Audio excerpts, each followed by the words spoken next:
Good evening and welcome to Sabres Game Night. Will this be the last game of the season at Marine Midland Arena for the Buffalo Sabres, or will they guarantee that the Stanley Cup Finals go at least 6 games? That is the scenario facing the Sabres tonight as they trail the Dallas Stars 2-1. Well, we are going to sit here and we are going to break down Game 4 for you tonight all the way until 8 o'clock. We'll be live at the arena, also have some special guests here in studio. Now, what about the Dallas Stars, despite the fact that their big-time sniper, Brett Hull, he's out of tonight's lineup. He has that groin injury. Well, the Stars know other players will step up, and that may indeed bring them a victory tonight. It's difficult when you lose Hully. He's always a threat out there. People know that, but I think the thing with our team is that we've had this type of situation before where key people have gone down. We've always seemed to have people step in and play real well for us, and we tighten up as a team, and I expect no different tonight. Major injuries really haven't affected us. I think we've been able to find ways to include guys who haven't been playing. Like I said, we're very interchangeable. Everybody knows what our system is and how you got to play it when you're in the lineup. We're proud of the fact that if we're going to miss a Brett Hull, if we're going to win a hockey game, we're going to be proud of it. We're going to be proud for the fact that we're all working for Brett Hull for what he's done for us this season as well. Well, a lot of the impressive numbers the Sabres had put up through the first 3 rounds of the playoffs have gone out the window in this series against the Dallas Stars. They were 10-1 when scoring first. They're 0-2 against Dallas. They were unbeaten in 1-goal games. That ended with Game 3. They were unbeaten at home in the playoffs as well. That ended with Game 3. That said, the Sabres know they need to show up tonight and can do nothing less than a 100% effort in front of their home crowd. I think the thing that we want to be tonight is just be the hardest working team on the ice. And I think it's as plain as simple as that. Outwork them, shift in, shift out. I thought the other night they had to step on us. And I'm not going to dwell on the reasons for that, why they looked a little faster and a little more keen on the puck. But I think if we outwork them, we'll win. Oh, we definitely know that if we lose this one, that it's going to be definitely a hard work ahead of us to come back, especially going back to Reunion Arena. So we know that this is a must-need win, and I think that guys are ready and have prepared themselves. You don't get to this stage without being able to fight through some tough times. I mean, it doesn't happen. So Dallas has also done that. They were down 3-2 sitting in Colorado in Game 6, and they got the ability as well as anybody to do it. So we have to take a page out of their book and go out there and throw everything we got. Well, of course, all of the action is going to take place about 45 minutes from right now down at Marine Midland Arena. Carrie Sayers is down there. Let's quickly check in with her with a special guest. Carrie? Thanks very much. I'm joined right outside the Sabres locker room by Randy Cunningworth. And Randy, you spent the better part of 14 seasons in the NHL with 6 different teams, and tonight your first Stanley Cup Finals game. Your thoughts heading in? Oh, wow. It's going to be a great game, and obviously I'm excited about it. These opportunities don't come along every year. You hope they do, but somehow they don't always materialize. But we're going to go out and enjoy it and have a good game and stick to our game plan and see what happens. Certainly has been a heck of a year for you, playing with a Rochester Americans team that did so well and went to the Calder Cup Finals, and now here. It's got to be just a great experience overall. It has been, just that, exactly. We've had a great group down there, and we've had an opportunity to go as far as we could. Unfortunately, we fell a little bit short. We went up against a good Providence team, but the experience will be very valuable, and I think guys will learn from that type of thing. So next year you bring it back to the table, and hopefully you can do it all the right way. For you, with all the experiences you've had over the years, and maybe with the way that the season ended with the Americans, can you talk a little bit about what this means to come up here and still have an opportunity to compete for that grand prize? Yeah, it's a double bonus, obviously, to be able to compete for 2 cups in 1 year, and certainly achievable opportunities here too. I think we're in a good position. We're a little bit behind right now, but I think with a good effort tonight, we'll pull even, and it's a great opportunity. I mean, to get your name on that cup is going to be something you can only dream of. You've had the opportunity throughout the season to come up, especially in times of adversity that the Sabres have been in, and now you're here once again. If you can talk about the role that you could be playing tonight. Well, my role will be as a 4th line winger, and experience will come into play where I'll just go out and bang a few bodies and create some opportunities for my line mates. We'll work together, not be a liability out there. I mean, what you've got to go out and do is be good in your own end, but also possibly help out, chip in with a goal or a point. I think it's important that you work together and get the job accomplished. And I'm not looking to do anything more than I'm capable. I've just got to go out and do my own job, and I think everything will fall into place. Randy, we certainly wish you much luck and have fun out there tonight. Thanks so much. My pleasure. For Randy Cunneyworth, I'm Carrie Sayers. Now let's send it back to you in the studio. All right, thank you very much. Yeah. The game coming up tonight, it is Game 4 at Marine Midland Arena, and the Sabres need to get the offense going. Also, it would be nice to get the power play going again after an 0 for 8 in Game 3. Well, as soon as the game is over, flip on the Empire Sports Network because it'll be the Hockey Hotline Show.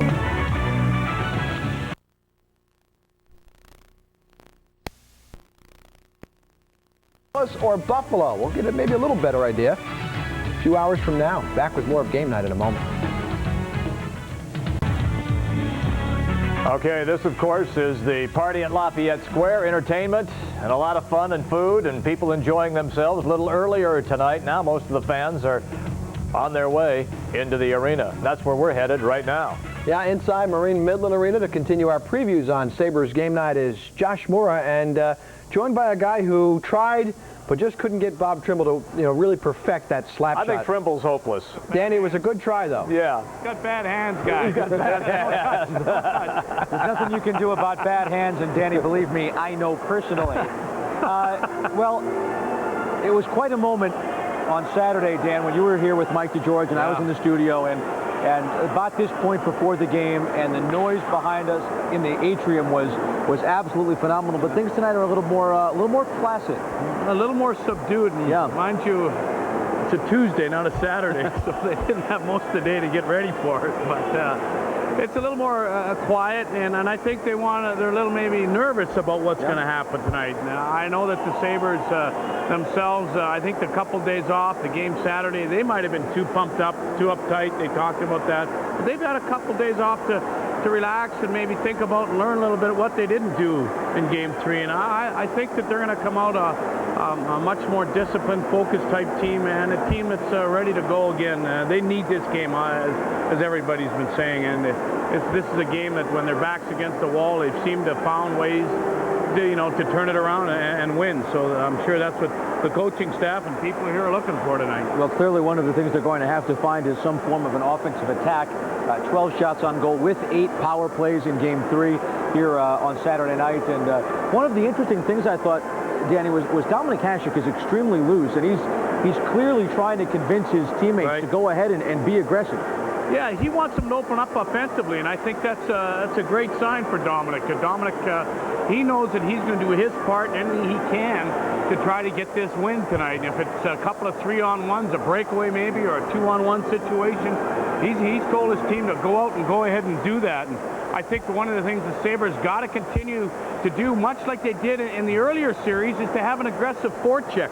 They've got to have short shifts. They've got to have people going at the net, driving in the net, and be aggressive about it. And I think that's what Dominic's trying to say is don't be afraid to be aggressive. I don't mind sitting back if the defense are pinching in and we get caught in a couple of situations. I'm going to be there to make the save, and I thought that was a strong move by Dominic. Okay, but how much of that is the Sabres' lack of aggressiveness, and how much of it is the Stars' ability to totally subdue and frustrate a team? Well, they certainly can do that. We've seen that. They've done that all season long. So that's something that you have to fight through. You have to figure out a way to get to the net. You have to, get shots from areas that maybe you don't normally take them. All those little things, I think that, and simple things that maybe you can do to change the format of the offensive attack. I think you can do that. It's just a matter of your mindset. You're being relaxed enough, being smart enough in those situations. They can be beaten. I mean, it's not like it's every game's been a big win for them when they've won. I mean, they've only been by 1 goal and 2 goals. They've had a two-goal lead for 37 seconds of this entire series. Well, one of the things that the Sabres talked about was face-off. They talked about it before the series.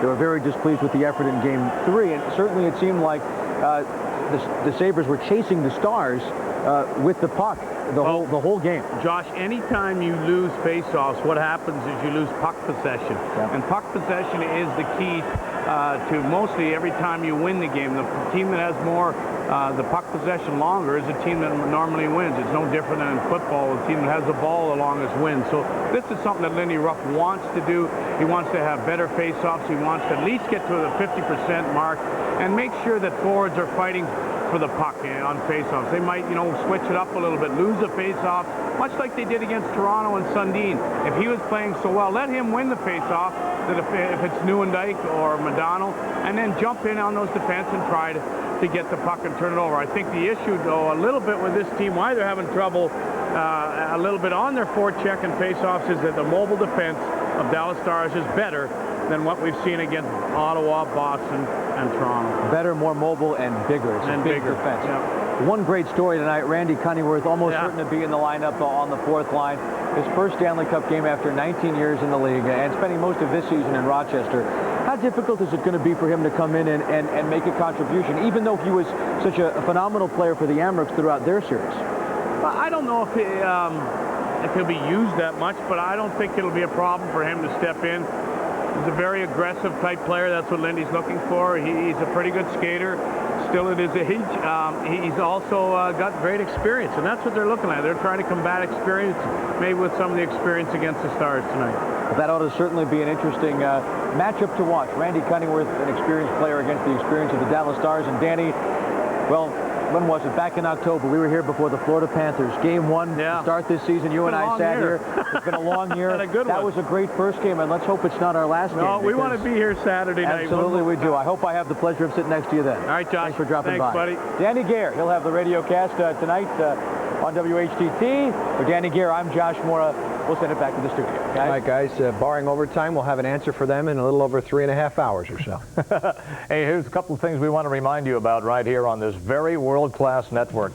Next broadcast of our pregame show, Thursday night, 7 o'clock, on the Empire Sports Network. Jim Brinson, Howard Simon, but none of the action's taking place in our studio. It's all at the arena downtown. Yeah, Bob Trimble is out in front of Marine Midland Arena, soaking up all the pregame excitement. Let's check in with him. Bob? Hey, thanks very much, guys. You know, the fans that have been streaming in come from all walks of life, and amazingly, we've got a pair right here. Pair right here that have the proper jerseys on, but they came from different areas. Now, this is Holly, who is a fan for Dallas, but where were you born? Rochester. Rochester, New York. And then Barb over here was born where? Dallas, Texas. And now you're, okay, so tell me about your team tonight and what's going to happen. Why is Dallas going to win? Dallas is going to win because we are the #1 team in the league. You know, I've been following them since they've existed back in 1993, and I've watched them when they were in the basement, and they've recreated themselves, so I know that they're going to win. I just have confidence, I have faith that my team is going to win. Okay, that's the word from Holly. Now, Barb, why are the Sabres going to win? The Sabres have a history, a much longer history, and this is North Country, and Buffalo needs this. Okay. We're going to win. What's the score tonight? I hate to make any predictions, but we definitely will win. You want to say a score? We'll win by 1. By 1 goal, okay. Yeah. Holly and Barb, thanks so much for joining us, and enjoy the game tonight. Go Sabres! All right. So, overall, I mean, everybody's really excited about this. It's amazing. The clouds were here earlier, guys, and now the sun's cleared out. I think maybe that's a good omen for the Sabres. We'll see what happens. Bob, you talked about everybody being excited. I'm interested because before Game 3, when we went down to Mike and Danny inside the arena, you couldn't hear them. We went down to Josh and Danny, and it was kind of quiet inside. What is the reaction of the people outside as far as what might happen tonight? Well, it has been anything but quiet out here. I'm telling you, a couple minutes ago, we almost got run over because there's waves of people coming in. Again, remember, Saturday, most people weren't working. They were able to get down here early.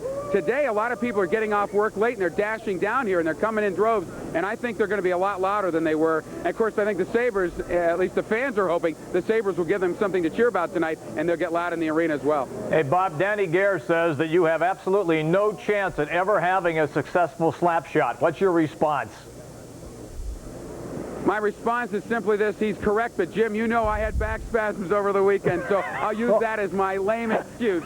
Oh, man. Hey, he was a trooper. We were doing the Arena Football League game in Des Moines, Iowa, where the World Pork Festival was being held, and Bob got back spasms going after the pork. All right, so get a shot of Novocaine, you know, shoot up the back and get the hockey stick and take a shot. I'm a gamer, and that's the best thing I can say about Danny Gare. Whenever he had to play, he played. That's what made him a star. All right. Hang out, Bobby. Enjoy yourself. We'll talk to you in a little while. That's right. Bob down outside the arena, and we will continue now in the studio for a little bit with the guys from Hockey Hotline. Park Festival. What? Where is that, Des Moines? That was Des Moines, Iowa. Yeah. Are we going to get them involved now? Yeah, we are. Okay. Yeah. All right. Well, then we'll welcome Mike Robitaille and Brian. Yeah, stick your head here so people can see. They hear you laughing. Right there, baby. He doesn't need to be on camera to talk. Trust me.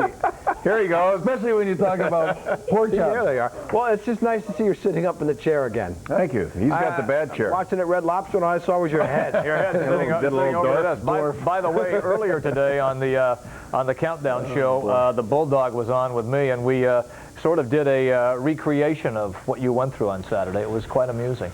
Did he go down? Well, he's a big guy. Yeah, but he still went down. Oh, boy. Yeah. It is very tricky. You can't control. See, you got to go this, but as time goes on, you just start sinking down. All right, the only not good. I'm pretty short as it is. We need new equipment here. Game 4. Yeah, that's what we're talking about. The only thing good about Game 3 was the crab Alfredo at Red Lobster. Where Game you 4. Watched it. Game 4. Let me ask you. Let's start with this side of the table here. And okay, where are the Sabres' heads at? I mean, it seems like a lot of the fans have been getting on us the last couple of days for maybe they perceive us being too negative, and it was a 1-goal loss. It's 2-1 in the series. But the Sabres have been battered with that for 2 days now from all the media. Where are they at? When the game ended the other night, it was really tough to decipher. Did the Sabres play horribly, or was that just one of the most unbelievable performances by the opposition you'd ever seen? I think we went with the side that Dallas played that well, and they deserve full marks for that. Yes, the Sabres have to be more physical and come out. I know when we walked out of here Saturday night, we stopped in the parking lot and talked about it for 5 minutes, and frankly, thought this was lights out, overdone deal. And you know what? As the time goes by, and I don't know how this will play for the Sabres psyche, but as the time has gone by, you think about it. Yeah, they were badly outplayed. Yet again, it was only a 1-goal loss. You've got Hasek in there. If they can create some offense, if Buffalo wins this game tonight, it's a best of 3. Dallas is supposed to win. The pressure goes back on Dallas. So as dreary as it was moments after the game, as the time goes by, I think you can find some positives in terms of what lies ahead. Well, I think that's a little bit of a misnomer, a 2-1 victory, because it could very well, you don't want to play around with those bullets too long. But the most obvious thing I've noticed so far in this series is the fact that Dallas has taken the speed away from Buffalo. That's their main bullet, is their speed, and they have just cut them off at every pass. Now, you can do that if you have an experienced hockey club. You understand how to read plays, and when you can read plays, you can be there before the puck arrives just through experience, and I find that has been a big part of Dallas's play. Now, as far as tonight, I think what Buffalo has to do certainly is get the defense active again with the offensive thrust into the Dallas zone. Obviously, 3 forwards or 2 forwards can't penetrate that Dallas zone, so if they move a defenseman up on the play offensively, it could very well happen. But they have to get really strong with a defenseman right into the play offensively. All right, we have to take a quick timeout. 15 of their 18 playoff games this postseason. When the Sabres score first, they are 10-3. When their opponent scores first, they're 3-2.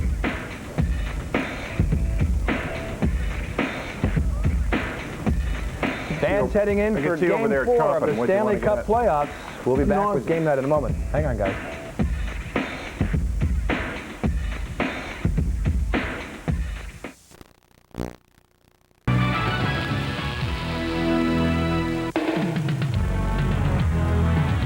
And this is the scene at Reunion Arena. Beautiful evening. Everybody's starting now to file in. And everybody is hanging out at the arena. What did I say? Oh, well, that'll be the scene Thursday night at Reunion Arena. But right now, just jumping ahead of the game. I've been at Reunion Arena. You got some team players out here, I'll tell you that. I missed it too. Thank you all. They jump on you, didn't they? They did. Just waiting. This is a tough crowd. Hey, so why listen, one arena, another arena, it's an arena. Why were they hesitant? What was that all about the other night? Throughout the whole playoffs, the Sabres defensemen were pinching in, and that was the key to their creating offense. Was it being back at home? I mean, they haven't buckled under pressure throughout the whole playoffs. Why did it change that one game? Well, they can just you just very slowly forget about it, and you get into a lot of bad habits. Or the coaching staff, they're not ramming it down their throats every night like they were earlier in the season. They're doing that now. They want the defense to get active. They'll be aware. The thing is, if you're aware of what's going on, that bell goes off all the time. It's just ding, and away you go. Is Dallas doing something to take well, that away from them? Yeah, certainly, because they press very well. They have been going to the net. Remember that. They're getting to the net. And when they go to the net that hard, they really put you back on your heels and in a defensive posture. You're not thinking about offense. You're thinking about how you can save your life back there and not have them make a fool of you individually. So it's tough to go out in the ice thinking offensive hockey when you're always on your heels trying to defend. But you know what? Well, they have to change it now no matter what. Even if, like Dominic said, if it makes for 2-on-1s, 3-on-2s, you got to do it. But that's why I wonder, like, you look at the top two lines, Pekka, Verada, Ward, and I know there's a fatigue factor, certainly with Pekka, and Brown, Sanderson, Chatan, and that line's been juggled for tonight. Have been non-existent. Fatigue with Pekka. Well, then you How could can say you not that. be How about fatigued, Modano and Newendike? They're showing up They're a and little bit playing bigger than Michael Pekka. Oh, what do you mean? Andre Richard was smaller than Michael Pekka. Michael Pekka has played how much ice time and hit how many people and played every game. I'm not Power denying play, that. Penalty killing, number one line. You can't tell me the guy is not tired down. Look at his Toronto series. All is he I'm the saying same is guy that he was against Boston or Ottawa? You can't get tired down at this point. I know that, you Mike, you're telling me, but it's mental, too. Well, and whatever. if you break down mentally, you're going to break down physically. Newendike isn't breaking down. I know Newendike isn't breaking down. Newendike's also won a Stanley Cup. He's bigger, he's more experienced, and this is all part of the process. You telling me that top line is the same top line we saw in the first two rounds? There's no excuses at this point in the year. I'm asking you a question. What's that? Is that top line the same line we saw play against Boston and Ottawa? Why? Because they're playing Dallas. That's why. Dallas is not Boston and Ottawa. I can guarantee you that much. Off against Toronto, too. You're and right. I know Dallas is you're not. Right. You're right. Dallas's defensemen are much better than Ottawa, Boston, and Toronto combined. I understand that. My point is, can I get to the question? Better hurry up. The up. top two lines. We're running Did they out of worry time. too much about? Sorry, we're out of time. Did they worry too much about defending and not trying to give up goals to their top two lines that it's taken them off any offensive game whatsoever? I believe you're right. I believe you're right. And that's all I wanted so. to get to. I think that so. little thing is all I wanted to get to. So what are you really talking about here? Okay, so we're going to straighten out this segment in just a little bit. Okay, we're out of time. And we are out of time. Did you really have the Admiral plate at Red We'll Lobster? take your telephone calls and everything else, and we'll head back down to the arena. Better get the Admiral Take a break. Go ahead and just take the commercial. We'll be back after a little bit, and we'll try to straighten this mess out, all right? When he comes back, he'll disagree.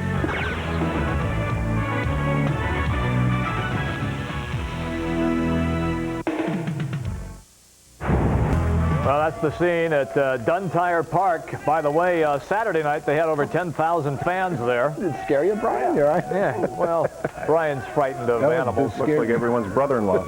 It's a $2 charge to get in, and it all goes to charity. So if you want to go down to Duntire Park and enjoy the game on the big Jumbotron screen in center field, be our guest.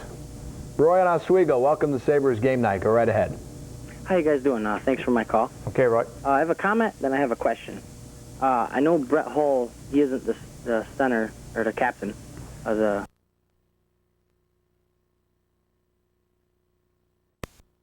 And he's out, but Hatcher is like killing the Sabres, especially... Be back with more right after this.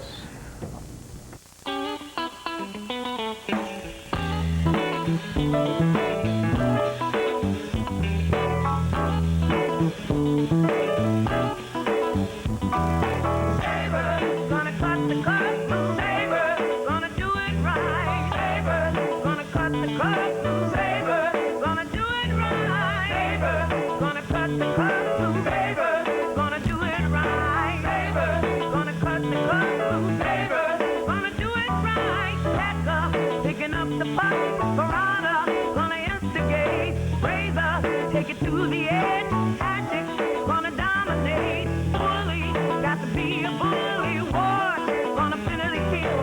Technics, going coast to coast. Brown, giving out the thrill. Gonna cut the cut through favor. Gonna do it right. Gonna cut the cut through favor. Gonna do it right. Gonna cut the cut through favor. Gonna do it right. Gonna cut the cut through favor. Gonna do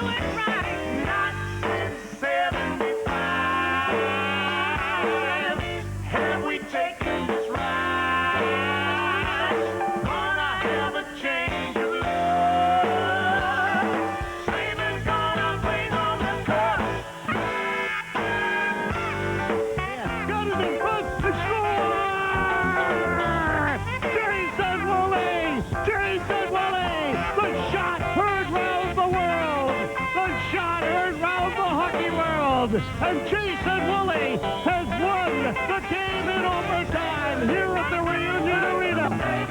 Gonna do it right. Gonna cut the curve. Empire's Carrie Sayers. She is standing by with Mike Ramsey, Sabres assistant coach. Thanks very much. I'm joined just outside the Sabres locker room by assistant coach Mike Ramsey. And Mike, for all intents and purposes, this has to be as close to a Game 7 as you guys have played thus far because of the huge task that would be ahead with a loss tonight. Well, they all feel like Game 7s. You ask, is this game big? Every one of them's big. First one in Dallas is big, and if you could have got the second one, that would have been huge too. So there isn't a Game 7 until ultimate the Game 7, but definitely we don't want to go back to Dallas down 3-1 because then everybody will break out the odds and the numbers and the figures and say that no team's ever come back from that. So we can't look past tonight, obviously, and hopefully we'll have a better result tonight than we did last night. Mike, the one thing that we've noticed is that in previous series there seems to have always been a point, whether it was Boston or Ottawa, where it seemed like the team was resigned, that you know, maybe there was a task that was too big for them to conquer. But with the Sabres, they've always responded in situations like this in the past. Well, through this whole playoffs, we've responded well for every challenge, and this is obviously our biggest challenge, and this is the best team we've faced so far, and we've got our work cut out for us, but we've tinkered a little bit, and I think the guys realize how we played last game, and then we realize we can play much better, and that's the good news. And we feel we can go out and force the play a little bit, and obviously it's not going to work getting 12 shots in net, and we know that, and we look for better results tonight. Maybe with an extra day off and all the questioning about being down 2-1 and, you know, the tough task ahead of them, maybe that's given this team an opportunity to really say, we're not going to allow this to happen. Well, it definitely wasn't a nice 2 days, especially staying in the city and having to sleep on this. What's nice is usually you play every other night and you get right back at it. 2 days, if we had our druthers, we would have liked to play right away because it wasn't a nice taste in our mouth that we got from last game. And like I said, we plan on coming out a little bit better tonight. And perhaps that will equal into a better start. That's right. Thanks very much and good luck tonight. Thank you. For Mike Ramsey, I'm Carrie Sayers. Now let's send it back to you in the studio.